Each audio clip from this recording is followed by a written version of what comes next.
ल साथी हो हामी यो भिडियो सुरु गर्दैछौं 2067 असाढको यो ट्यू को क्वेशन हो 15 मार्कमा है। ल मैले हाम्रो लागि यो हामी पीयू को स्टुडेन्टहरुको लागि यो एकदम इम्पोर्टेन्ट हुन्छ ट्यू को क्वेशन। अब त्यो पनि हो र हामीले दुईटै मिक्स गरेर गरौँ ट्यू पीयू, त्यसरी गर्दाखेरि हाम्रो कन्फिडेन्स एकदम पनि बढ्ने पनि हुन्छ र कन्फिडेन्स बढ्छ र ट्यू भन्दा अब अहिलेको ट्रेन्डहरु हेर्दा पीयूमा पनि कस्तो गाह्रो गाह्रो सोधिन्छ नि क्वेशनहरु, त्यही भएर पीयू को पनि हामी हेर्छौं दुई तीनटा गाह्रो गाह्रो। एउटा छ यस्तो यो इन्क्लाइन्ड वाला पनि छ फ्रेम, त्यो पनि पीयू मा सोधेको छ एक पटक, त्यो पनि हामी गर्छौं। पहिला यो हेरौं। यो हेर्दाखेरि तपाईहरुले पहिलो कुरा के थाहा पाउनु पर्यो भन्दाखेरि यहाँनेर कति टाइपले यसको रोटेसन या मुभमेन्ट पोसिबल छ।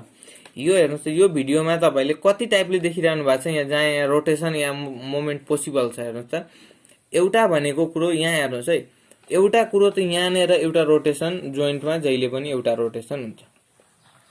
एउटा यहाँनेर रोटेसन यहाँ मोमेन्ट दिएकै छ, त्यही भएर पनि रोटेसन त जहिले पनि हुने नै हो। यति छ हामीसँग।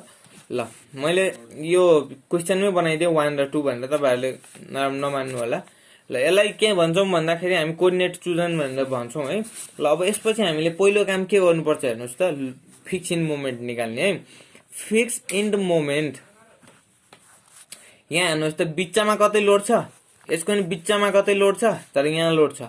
जहिले पनि कर्नरको लोडले दिँदैन भने सम्झे हुन्छ, कर्नरको लोडले कहिले फिक्स इन मोमेन्ट दिँदैन भनेपछि एबी बीसी मा सबमा 0 हुन्छ।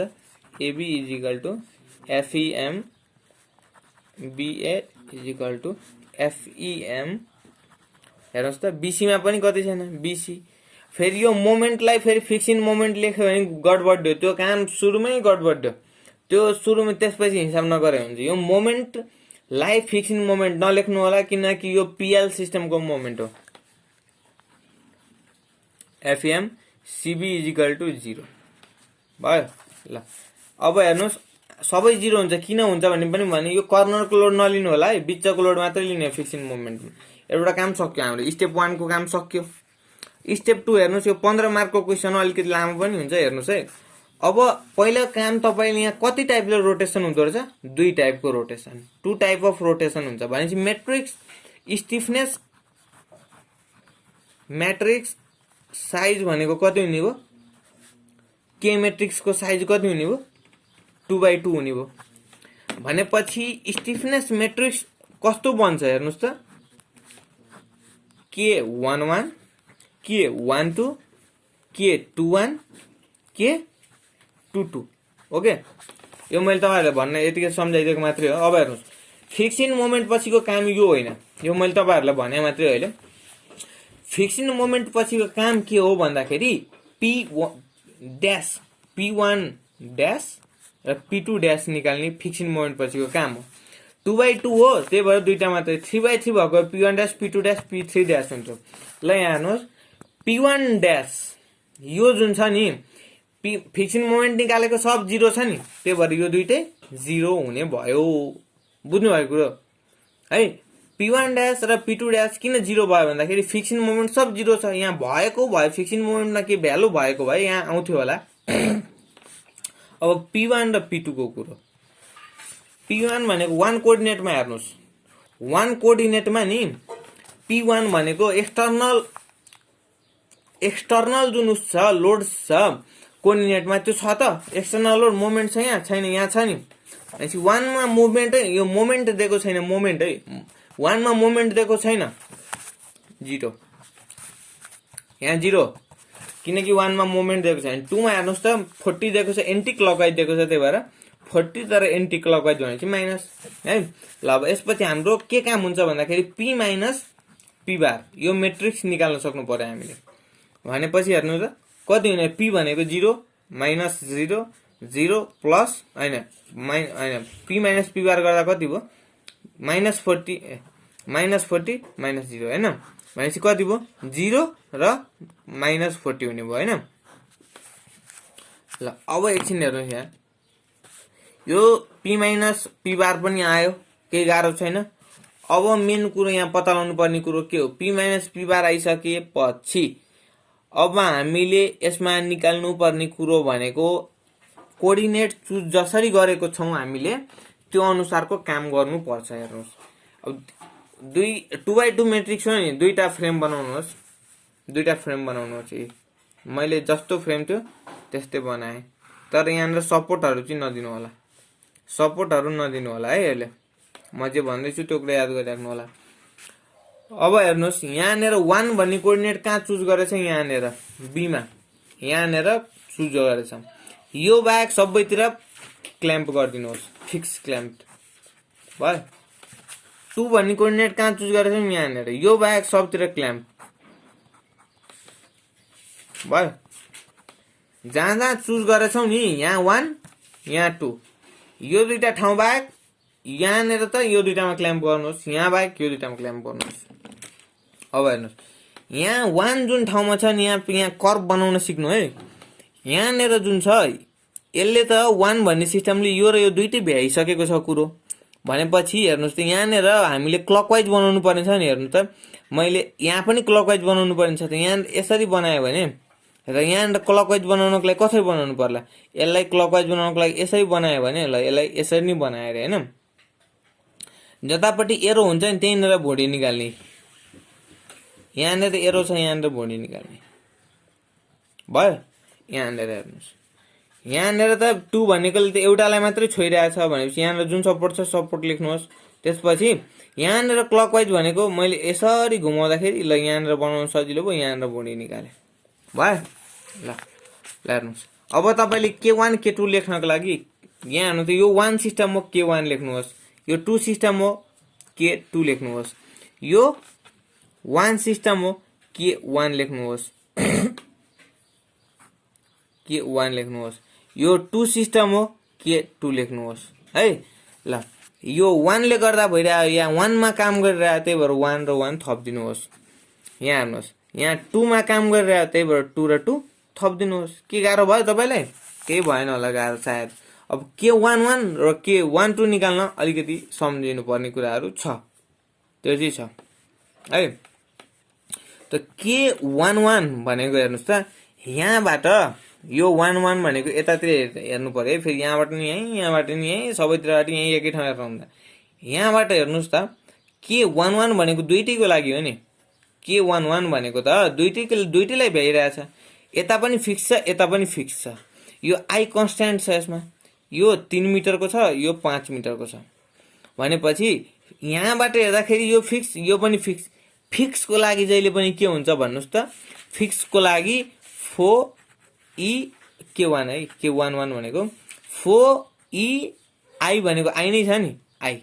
यसको लागि फिक्स, यहाँबाट हेर्दा यो फिक्स छ, यहाँबाट हेर्दा यो फिक्स छ, फिक्स फिक्स छ भने 4EI अपन L प्लस यसको लागि पनि त्यही हुन्छ 4EI अपन L भनेको 3 है। यो भनेको कति हुने भयो? 32/15 EI। के फेरि यहाँ हेर्नुस् 21 है। अब फेरि यहाँबाट हेर्नुस् यो फिक्स छ, फिक्स छ नि भनेपछि तर यहाँ हेर्नुहुन्छ है K21 कहाँनिर छ? एउटा कुरा भन्नुहोस् त, K21 कहाँनिर छ? यहाँनिर छ नि, हैन? यहाँ फिक्सबाट हेर्नुस् जोइन्टमा केही छ त? केही छैन नि भनेपछि कति हुने भयो? अघि तपाईले फिक्समा हेर्दाखेरि जति थियो नि त्यसको आधी हुन्छ क्या। यहाँबाट यहाँ हेर्दाखेरि कति थियो? 4EI पनि L थियो नि। अब हामी फिक्सबाट टाढा आइसक्यौं, फिक्सबाटै हेरिरहेछौं, फिक्सबाट यता जोइन्ट भइरहेछौं, कति हुने भयो? 2EI पनि L, यसको आधी हुने भयो क्या, 2EI पनि 3। बुझ्नुभयो? ल यहाँ अब K12 निकाल्नु पर्ने छ। K21 निकालिसकेछ नि, K12 भनेको K21 बराबर हुन्छ है, 2EI पनि 3 नै हुने भयो। बाँकी के छ? K22 K22 K22 बाट तपाईले कता हेर्दै हुनुहुन्छ? फिक्समा हेर्दै हुनुहुन्छ। हिन्जबाट फिक्समा हेर्दै हुनुहुन्छ, हिन्जबाट फिक्समा हेर्दै हुनुहुन्छ भने यहाँ K22 को भ्यालु के होला भनेर सोच्नुस् एकपटक।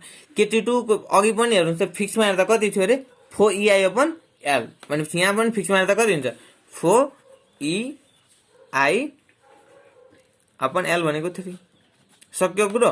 ल अब हेर्नुस् मैट्रिक्स मैले यहाँ माथि लेखेको छु, एकछिन यहाँ हेर्नुस्, यहाँ लेखेको छु नि यो K मैट्रिक्स, यही बनाऊ। अब कति आउने भयो हेर्नुस् त, K11 भनेको कति छ? 32/15 EI। EI लाई सबलाई कमन मैले झिकेर बाहिर राखे, EI लाई यसरी बाहिर राख्दै EI के 11 मा कति छ 32/15 के 21 मा कति छ 2/3 के 12 मा 2/3 यसमा 4/3 भनेपछि कति कति भूमि भयो यहाँ हेर्नुस् त 32/15 2/3 2/3 4/3 ओके बुझ्नु भयो तपाईहरुले यो नबुझे मलाई भन्नु होला फेरि अब मैले अर्कोपटि पल्टाए यहाँसम्म लेख्नु भयो होला सार्नु भयो ल नसारे पनि बुझ्न त बुझ्नु भयो नि सार्नुस् नसार्नुस् तर बुझ्न चाहिँ बुझ्नुस् है ल अब हामी यता गयौं हाम्रो अब मेन कुरा के हो भन्दाखेरि हामीलाई एउटा इक्वेसन त जन्मसम्म याद छ नि कि स्टिफनेसको के डेल्टा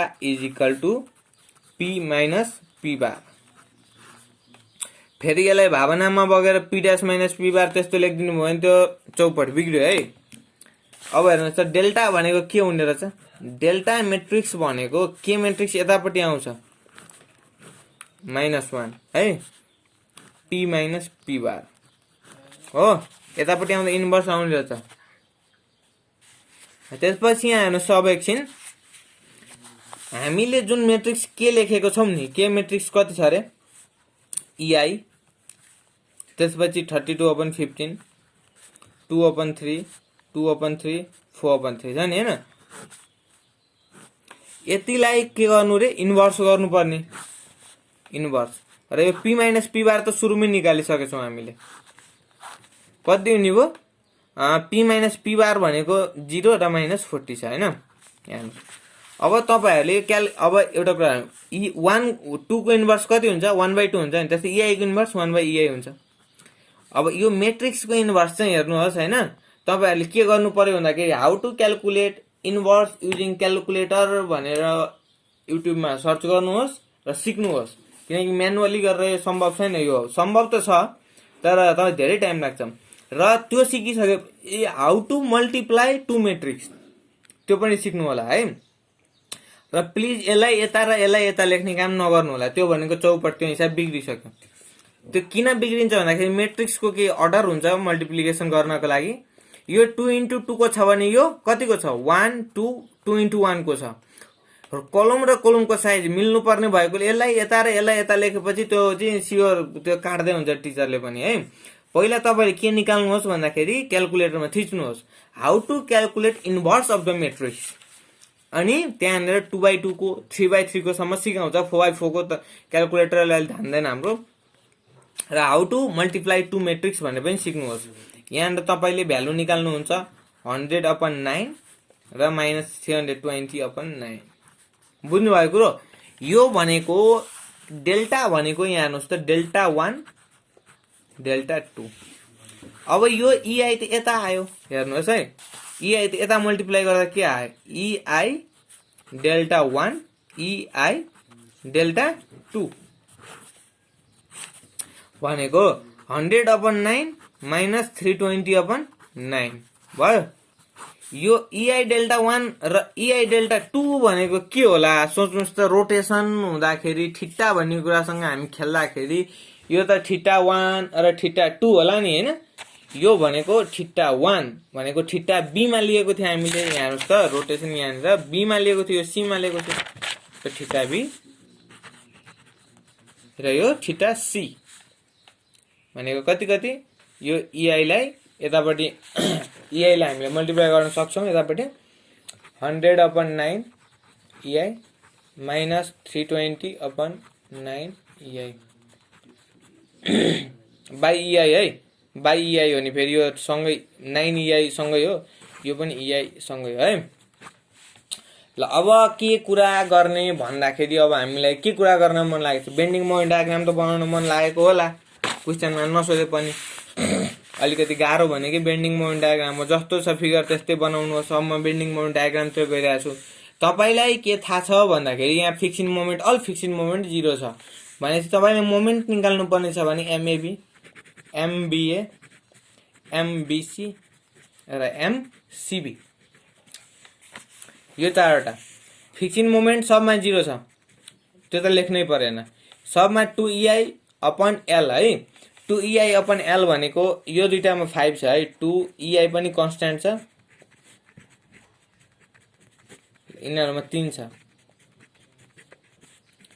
फिक्सिङ मोमेन्ट हुन्थ्यो त्यसलाई फिक्सिङ मोमेन्ट प्लस यति लेख्नु पर्दैन फिक्सिङ मोमेन्ट सब 0 अगाडि ए छ पछाडि बी छ 2 theta A plus theta B भनेपछि 2 थीटा ए हेर्नुस् त थीटा ए त के छ 0 छ फिक्स छ नि थीटा ए को कुरै छोड्दिम थीटा बी मात्रै है थीटा बी भनेको यसको भ्यालु कति आयो भन्दाखेरि 4.44 आयो है ल यसको अब हेर्नुस् यहाँनेर कति हुन्छ theta B plus 2 theta B plus theta A त थीटा ए त 0 छ त 2 थीटा बी त हेर्नुस् त यसको त ठ्याक्कै यसको 2 गुणा आउँछ 8.88 किलो न्यूटन मिटर यहाँ बीसी मा हेर्नुस् त बीसी मा theta B plus 2 theta B plus theta C राखेर हिसाब गर्नुहोस् माइनस 8.89 किलो न्यूटन मिटर आउनु पर्छ यो र यो 0 हुन्छ जोड्दाखेरि यहाँनेर सीबी मा 2 theta C plus theta B है भनेको माइनस 40 किलो न्यूटन मिटर आयो अब हामीले यहाँ डायग्राम बनाउँ ए हो बी हो सी हो हिन्ज कहाँ दिएको छ अरे हेर्नुस् त क्वेशनमा हिन्ज त्यहाँ कहाँ दिएको छ सी मा दिएको छ ल अब मैले यहाँ गर्न सुरु गरेँ यहाँनेर यहाँ एबी मा हेर्नुस् 4.4 पो छ प्लस मा 4.44 ए मा बी मा आएर हेर्नुस् ए मा यतापट्टि पोजिटिभ हुन्छ भने बी मा यतापट्टि पोजिटिभ हुन्छ नि ए मा यतापट्टि पोजिटिभ बी मा यता कति छ 8.88 भनेपछि यस्तो आयो 8.88 यो दुईटा जोड्दिनुस् हैन ल अब हेर्नुस् यहाँनेर बीसी मा माइनस 8.89 छ यो त 8.89 यहीँनेर लेख्नु पर्यो सीबी मा हेर्नुस् त माइनस 40 छ यहाँनेर 40 हो यो दुईटै जोड्दिनुस् भयो ल यस्तो डायग्राम बन्यो लोड कतै दिएको छ त छैन नि तर हाम्रो यहाँनेर एउटा कुरा बुझ्नु पर्यो यहाँनेर मोमेन्ट दिएको छ एन्टी क्लकवाइज 40 भनेर अब what to do with this भन्ने कुरा भयो नि हैन यसको लागि हामी के गर्न सक्छौं भन्दाखेरि तपाईले पहिलो कुरा त यतिमै बेन्डिङ मोमेन्ट डायग्राम छोड्दिनुहोस् हैन किनकि त्यो भनेको अलि कन्फ्युजियस हुन्छ न त बनाउन मन लाग्यो भने हेर्नुस् त यहाँ पनि 40 नै आएको छ त्यहाँ पनि 40 नै आएको छ बराबरमै आएर ग्याप हो यदि तलमाथि पर्यो भने यहाँ तलमाथि पर्न सक्छ त्यहाँनेर गरेर रंग्याउनु पर्यो हैन ल यसको लागि यो बीएमडी भयो यसलाई रंग्याइदिनुहोस् रंग्याउनु त परिगयो रंग्याइदिनु बुझ्नु भयो ल गाइस बुझ्नु भयो होला नबुझेको कुरा मलाई फेरि सोध्नु होला यो क्वेशन इम्पोर्टेन्ट पनि छ र मैले पुरै प्रत्येक स्टेप बुझाएर गरेको छु मैले क्याल्कुलेसन गर्दाखेरि अलिकति यहाँनिर मैले तपाईहरुलाई यहाँनिर यो इन्भर्स म्याट्रिक्स आफै निकाल्नु भनेको थिएँ हैन त्यो चाहिँ अब मैले अर्को भिडियोमा चाहिँ गरेर पनि देखाउँछु तर प्लिज त्यो हेर्नु होला त्यो सिक्नु होला है एकपटक युट्युबमा हेरेर है गाइस ल मन पर्यो भने लाइक गर्नु होला सब्स्क्राइब गर्नु होला र बेल आइकन दबाउनु होला र अब हाम्रो स्ट्रक्चर 1 सकिने बित्तिकै हामी इन्जिनियरिङ हाइड्रोलोजी तिर अगाडि बढ्छौं त्यसपछि हामी सोइल मेकानिक्स तिर अगाडि बढ्छौं स्ट्रक्चर 1 तिर अगाडि बढ्छौं अब हाम्रो यो लकडाउन कति दिन हुन्छ त्यही अनुसार हामी अगाडि बढ्दै जान्छौं ल होप गाइस बुझ्नु भयो होला लाइक गर्नु होला सब्स्क्राइब गर्नु होला बाइ